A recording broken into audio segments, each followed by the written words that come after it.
परमेश्वर का हम धन्यवाद करते हैं सभी मसीह भाई बहनों को। जय मसीह की। मेरे प्यारों, आइए प्रभु का वचन सुने।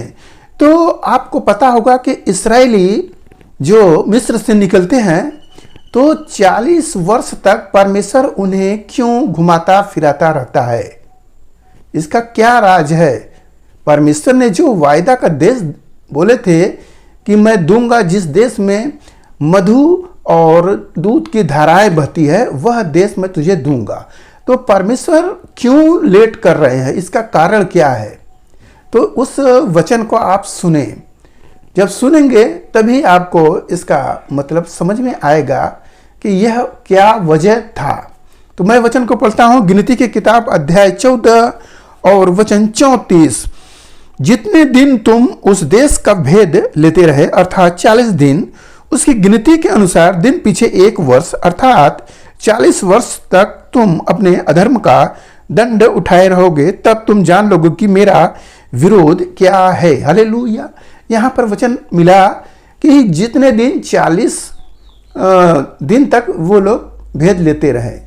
अब मैं कहानी शुरू से सुनाता हूँ। यहाँ पर परमेश्वर जो देश देने के लिए इस्राएलियों को मिस्र से निकाल कर लाए थे, और जब वह देश आ गया है सामने, तो परमेश्वर वहाँ पर भेजते हैं भेदिए कि जाकर पता करो कि वहाँ के लोग कैसे हैं, और वहाँ पर क्या सचमुच वहाँ पर ऐसे ऐसे जो बोला गया है कि दूध और मधु की धाराएं हैं, क्या ऐसा चीज देखने को है?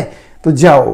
तो यहाँ पर लिखा है कि गोत्र पीछे एक एक जन, यानी 12 लोग गोत्र के जाते हैं। और जाने के बाद वहाँ पर यहोशू भी है, कालेब भी है, ये लोग भी जा रहे हैं, और सब लोग गए वहाँ पर, देखकर आते हैं। और उसके बाद वो लोग कुड़कुड़ाने लगते हैं। क्या कहते हैं कि अरे वहाँ पर तो अच्छे अच्छे चीज तो हैं, परंतु वहाँ के आदमी इतने डील डॉल में इतने हैं कि उनके सामने हम सब टिड्डे के समान है, एक कीड़े फितंगे के समान है। वो इतने लंबे चौड़े हैं।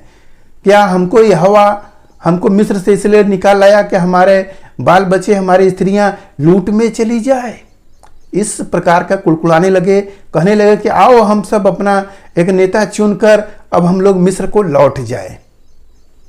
तो यहां पर परमेश्वर का क्रोध भड़कता है। उसमें बीच में यहोशू सबको समझाता है कि परमेश्वर पर भरोसा रखो, जो परमेश्वर दिए हैं वह देश आपको वायदा किए तो वो देंगे। आप इधर उधर मत देखो, उनको मत देखो, वो हमारे लिए एक रोटी के समान होंगे। जैसे हम लोग रोटी चबा के खा जाते हैं, वैसे हम सब उनको खा जाएंगे। मेरे प्यारो, फिर भी वो लोग विलाप करते रहे, रोते रहे कि हमें क्यों मरवाने के लिए यहोवा यहाँ ले आया। परमेश्वर के प्रति कुड़कुड़ाना। तो जो वचन अभी शुरू में पढ़े थे कि परमेश्वर जब वो लोग 40 दिन तक घूमते रहे, खोजते रहे, तो जब देख कर आते हैं तो ये बताते हैं। तो यही बात परमेश्वर क्रोध आता है, और परमेश्वर कहते हैं कि तुम लोग जो मेरे लिए कुड़कुड़ाए हो, तुम्हारे बाल बच्चे जो कहते हो कि लूट में चले जाएंगे, तुम्हारे बाल बच्चे लूट में तो नहीं जाएंगे, मैं उस देश में पहुंचा दूंगा, परंतु उस देश में तुम नहीं जाने पाओगे। तुम इसी जंगल में ही मर जाओगे, और तुम्हारे बच्चे जो 40 साल तक इसी जंगल में चरवाही करते रहेंगे। हालेलुया। यही कारण है कि परमेश्वर पर कुड़कुड़ाना, परमेश्वर को हल्का समझा रहे, ये क्या हुआ, हम इतने दिन से यीशु मसीह में आ रहे हैं, कुछ नहीं हुआ, और जो है कि हम क्या करें, चलो इससे अच्छा तो हमारा पहले ही वाला जीवन था। इस तरह के जो लोग कुड़कुड़ाते हैं, तो परमेश्वर का दंड उनके ऊपर आ सकता है, कितने पर हो चुका है। तो हमें परमेश्वर के उस आशीष को देखना चाहिए कि परमेश्वर ने हमारे जीवन में कितने अद्भुत काम किए हैं। जैसे इस्राएलियों को आप देखेंगे तो वो सब जब मिस्र से निकलते हैं तो लाल समुद्र आता है, वहां कुड़कुड़ाते हैं, तो परमेश्वर बता देते हैं कि मूसा से कि हाथ बढ़ाओ, लाठी को उसी पर पटको, वो रास्ता देगा। तो वहां पर रास्ता बीच में से आ जाता है, और पानी नहीं मिलता है, पानी देते हैं परमेश्वर। जब उनको भूख लगता है तो मन्ना बरसाते हैं, स्वर्गीय भोजन देते हैं, और जब वो मांस मांगते हैं तो मांस भी परमेश्वर देते हैं। सब कुछ परमेश्वर दे रहा है।